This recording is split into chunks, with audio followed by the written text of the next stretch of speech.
सरहद पर बेहद तनाव है, कहीं गोलियों की गूंज, कहीं मोटार से हमला तो कहीं घुसपैठ की कोशिश। जम्मू से लेकर जैसलमेर तक बॉर्डर के तमाम हालात से आपको रूबरू करवाएंगे हमारे रिपोर्टर्स। लेकिन पहले आपको दिखाते हैं कि जम्मू कश्मीर से लेकर पंजाब तक सरहद पर क्या क्या हुआ। पहली तस्वीर जम्मू के नौशेरा की, जहां पाकिस्तानी सेना ने सीज फायर तोड़ा। दूसरी तस्वीर कश्मीर के कुलगाम की, यहां संदिग्ध आतंकियों ने पुलिस पिकेट से 5 SLR लूट ली। तीसरी तस्वीर पंजाब के अमृतसर की, यहां रावी नदी के तट पर BSF पोस्ट के पास पाकिस्तान की नाव मिली।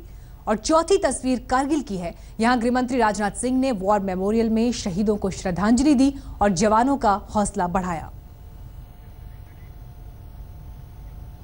पाकिस्तान के आतंकी अड्डों पर भारतीय सेना की सर्जिकल स्ट्राइक ने सरहद पार खलबली मचा दी है। ऐसे में पाकिस्तान की तरफ से LOC के पास गोलीबारी की घटनाएं बढ़ गई हैं।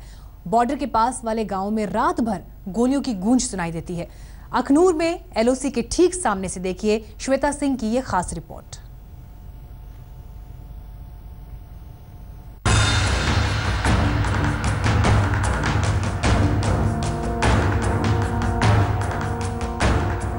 अखनूर के इसी इलाके से लाइन ऑफ कंट्रोल की शुरुआत होती है। हमारे ठीक पीछे जो है वो ये आप ऊंची ऊंची घास देख रहे हैं, लेकिन इन्हीं में उलझी हुई है वो LOC की तारें और उनके ठीक पीछे है लोगों के खेत। इस इलाके के आगे जो आम नागरिक हैं उन्हें जाने की इजाजत नहीं है, वहां सिर्फ सेना के जवान तैनात हो सकते हैं।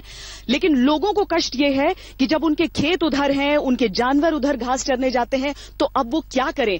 ये लाचारगी है, पाकिस्तान के लिए नफरत है। लोग सोच रहे हैं कि कब स्थिति सामान्य हो और उनकी जिंदगी सामान्य चल सके। लेकिन अखनूर में तो शुरुआत से ही यहां पर सीज फायर वायलेशन पाकिस्तान की तरफ से होता रहा है और हिंदुस्तान अब उसकी जवाबी कार्रवाई भी कर रहा है।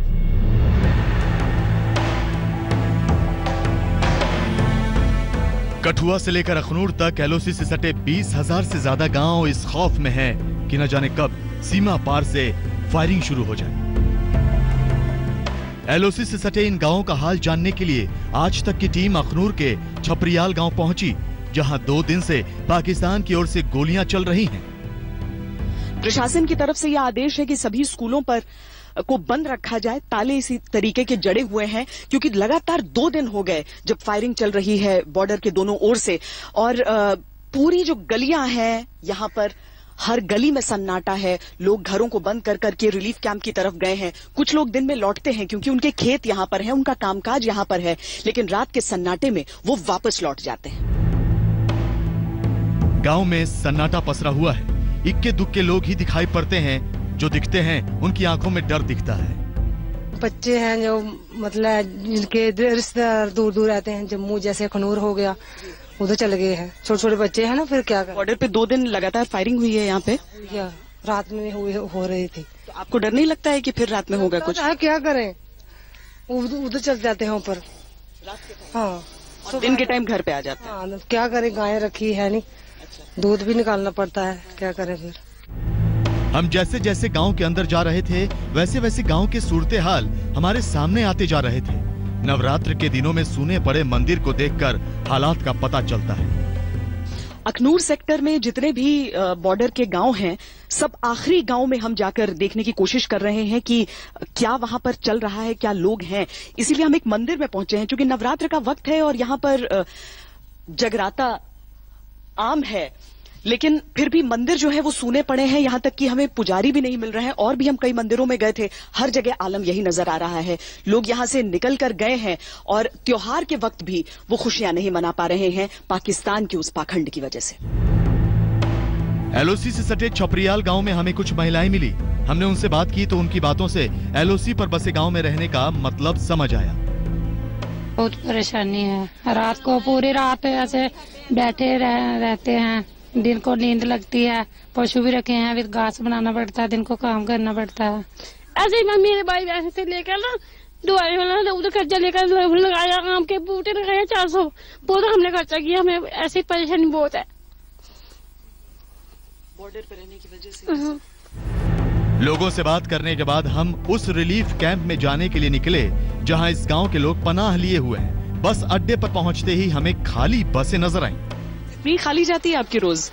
नो मैम, पहले तो भरी हुई जाती थी, इधर जनता नहीं है अभी। अच्छा, हाँ। तो ये सारी बसें जितनी यहाँ पर खड़ी हैं, एक साथ इतनी बसें खड़ी रहती थी अभी तक, या पिछले 3-4 दिन कम? पिछले 3-4 दिन से कम है, लेकिन 20-30 जहाँ खड़ी होती थी रोज के लिए। लास्ट गाड़ी आई हो लास्ट जब जाएगी तब खूब जाते हैं। क्यों, सबको निकलना होता है यहाँ से, और दिन के टाइम सब आ जाते हैं यहाँ पे? तो यही सुबह और रात के टाइम में आ रहे हैं लोग, और इधर कोई नहीं है, कोई नहीं है। यही कमोवेश दरअसल आलम है हर जगह पर। आपको खाली सीटें सिर्फ नजर आएंगी, सिर्फ एक सवारी हमें इस बस में नजर आ रही है, और लगभग हर बस स्टैंड पर, पलावाला में खासकर, जहां पर लगातार फायरिंग का सामना कर रहे हैं रोजाना लोग, वहां पर इसी तरह के हालात नजर आ रहे हैं। फिर हम पहुंचे एक रिलीफ कैंप में, जहां एलओसी से सटे गाँव के लोग किसी तरह वक्त काट रहे हैं। High school, higher secondary, primary, basic जो भी है सारे गवर्नमेंट तालीमी इदारे सभी बंद हैं। अच्छा जी हाँ। यहाँ पे क्या इंतजाम मिल पा रहे हैं लोगों को? सुबह हम ब्रेकफास्ट देते हैं, ब्रेकफास्ट चाय और पूरी, उसके बाद राजमा चावल, डिनर दाल चावल। नवरात्र के लिए कोई पूजा वगैरह नहीं कर पा रहा है? सारे मंदिर भी वहाँ पर हम देख रहे हैं बंद हैं गाँव में। हाँ, मंदिर वगैरह बंद हैं। ये डिस्टर्बिंग हो गई एरिया इसके इंडो पाक फायरिंग से, डिस्टर्बिंग तो है। रात में खासकर यहाँ रहते हैं या दिन में? इधर ही रहते हैं। हाँ, कब से रह रहे हैं आप? आए 5 दिन हो गया। तो यहाँ पर आप लोग नवरात्र भी करते हैं? हाँ, तो अभी नहीं कर पा रहे होंगे? चलिए घर सडिया के करना नराते। घर जाने का मन करता है? करता है। स्कूल जाने का मन करता है? कब से बंद है स्कूल? काफी टाइम हो गया, पता नहीं कब चले जाएंगे हम। स्कूल जाने का कोई पता नहीं कब खुलेंगे। इतने कम समय में ज्यादा सुविधाएं मुमकिन भी नहीं है, लोग इस बात को समझते हैं, लेकिन इस कोशिश में लगे हैं कि किसी तरीके से जल्दी जा पाए, लेकिन सरहद की स्थिति देखकर ये मुमकिन फिलहाल उन्हें नहीं लग रहा है। नवरात्र के ये दिन खासकर भारी हो रहे हैं, क्योंकि ये दरअसल त्योहार का वक्त होता है लोगों के लिए। कैमरा पर्सन योगेंद्र सिंह के साथ श्वेता सिंह, अखनूर, आज तक। पाकिस्तान लगातार आतंकी घुसपैठ कर रहा है और सीज फायर तोड़ रहा है। उसकी हर हरकत का मुंहतोड़ जवाब देने के लिए बॉर्डर पर बीएसएफ ने ऐसा सुरक्षा चक्रव्यूह रचा है जो आतंकियों के हौसले पस्त कर देगा। जम्मू के सांबा से जितेंद्र बहादुर सिंह की एक्सक्लूसिव बॉर्डर रिपोर्टिंग।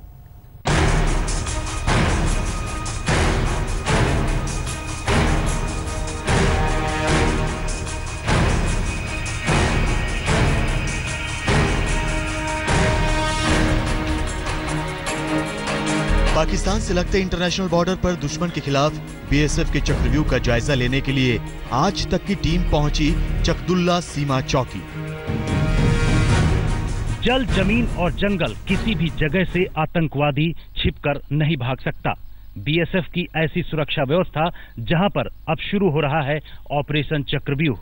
6 स्तरीय सुरक्षा व्यवस्था, जिसमें अलग अलग जगहों पर बीएसएफ किस तरीके से इलेक्ट्रॉनिक सर्विलांस करता है, आज हम आपको दिखाएंगे।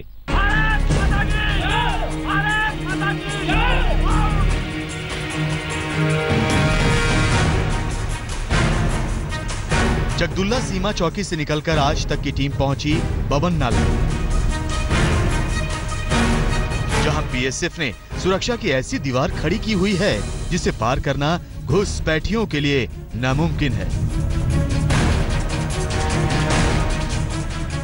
ये है बबन नाला।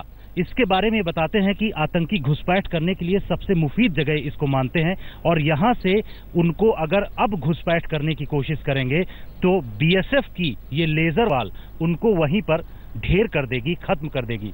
ये जो जगह आप देख रहे हैं, ये पानी का एक ऐसा रास्ता है, आपको दिखाना चाहेंगे कि किस तरीके से इस पानी को क्रॉस करके आतंकी घुसपैठ करने की कोशिश करते हैं। ये छोटे छोटे ऐसे नाले होते हैं, इनके अंदर से आने की कोशिश करते हैं आतंकी, तो उनको उसी जगह दबोचने की कोशिश की जाती है। यहाँ पर किस तरीके से घुसपैठ हो सकती है, इसके बारे में हमारे साथ बातचीत करने के लिए मौजूद हैं बीएसएफ के अधिकारी। आप ये बताइए कि किस तरीके से घुसपैठ होती है और लेजर वाल यहाँ पर कैसे काम करती है? घुसपैठ आमतौर पर नाले, नदी या जंगल से करने की कोशिश करते हैं, जिसके लिए कई प्रकार के सर्विलांस इक्विपमेंट लगाए गए हैं, जिसमें से लेजर वॉल एक है। अत्याधुनिक हथियारों और इलेक्ट्रॉनिक सर्विलांस के जरिए सीमाओं पर बीएसएफ का पहरा है, लेकिन दुश्मन को उसकी गुस्ताखी की सजा देने के लिए सबसे जरूरी कुछ है, तो वो है हौसला, जो हमारे देश के हर सैनिक के दिल में कूट कूट कर भरा है। हम बॉर्डर पे हर एक चुनौती को अच्छी तरीके से मुंह तोड़ जवाब देने के लिए तैयार है। रातों दिन में पेट्रोलिंग और हर वो ड्यूटी कर रहे हैं जो दुश्मन को अंदर आने से रोक सके। हम भारत के वीर सिपाही हैं और 24 घंटा अलर्ट रहते हैं तथा हमेशा ड्यूटी के लिए तैयार रहते हैं। उरी और बारामूला जैसे कोई भी आतंकी हमला करते हैं तो हमारी बंदूकें उनको छोड़ेगी नहीं। जय हिंद। जो आतंकवादी हमारे देश के जवानों की नींद हराम किए हुए हैं उनको हम नहीं छोड़ेंगे। भारत माता की। भारत पाकिस्तान इंटरनेशनल बॉर्डर से जितेंद्र बहादुर सिंह, आज तक। जम्मू में एलओसी और इंटरनेशनल बॉर्डर के बाद अब आपको लेकर चलते हैं पंजाब के अमृतसर में बीएसएफ के पोस्ट के पास एक लावारिस पाकिस्तानी नाव मिली। अमृतसर में बॉर्डर के पास मिली पाकिस्तानी बोट का जायजा लिया हमारे संवाददाता सत्येंद्र चौहान ने। इस समय हम भारत पाकिस्तान सीमा की फेंसिंग पर मौजूद हैं। अमृतसर खासा बॉर्डर का ये इलाका है। आप देख सकते हैं रावी नदी यहाँ पर बह रही है और ठीक आगे की तरफ अगर कैमरे को थोड़ा सा जूम करते हैं वो रावी नदी का किनारा है और इस किनारे पर आज पाकिस्तान की तरफ से एक बोट आई हरे रंग की। उस बोट ने कहीं ना कहीं पूरे इलाके में एक बार फिर से सनसनी फैला दी। हालांकि बीएसएफ की अलर्टनेस की वजह से ये बोट मौके पर पकड़ी गई, लेकिन कहीं ना कहीं बीएसएफ की तरफ से जो बयान आया है, बीएसएफ के डीजीपी का ये कहना है कि ये बोट कहीं ना कहीं हो सकता है धारा में बहकर इधर आ गई हो और छानबीन के बाद अभी तक ये पता नहीं चला है कि ये बोट संदिग्ध थी, ऐसा कुछ भी उसमें नहीं मिला है। लेकिन फिर भी कई सारे सवाल खड़े होते हैं और एक बार ये भी लग रहा है कि पाकिस्तान में कहीं ना कहीं साजिशों का दौर अभी भी चल रहा है। कैमरामैन दिलीप साहू के साथ सत्येंद्र चौहान, भारत पाकिस्तान सीमा, खासा एरिया, आज तक। आइए अब आपको लेकर चलते हैं जैसलमेर। यहाँ थार के रेगिस्तान में इंटरनेशनल बॉर्डर पर बीएसएफ की बहादुर बेटियां तैनात हैं। बॉर्डर पर बीएसएफ की जाबाज महिला ब्रिगेड के बारे में बता रहे हैं हमारे संवाददाता शरद कुमार। इस छोटी सी उम्र में भारत की बेटियों को देश की रक्षा की जो ललक है वो देखने लायक है। जो दुश्मन देख रहे हैं वो देख लें कि किस तरह से भारत की बेटी और बहन अपनी सरहद की रक्षा करने के लिए तैयार है। किस तरह से देशभक्ति का ज्वार इनके दिल में हिलोरे मार रहा है। अगर दुश्मन भारत की तरफ देखने की कोशिश भी करेगा तो इसके जवाब देने के लिए ये पूरी तरह से तैयार हैं। फिलहाल वक्त हमारे लिए एक ब्रेक का है, लेकिन खबरें आगे भी जारी रहेंगी। आप देखते रहिए आज तक।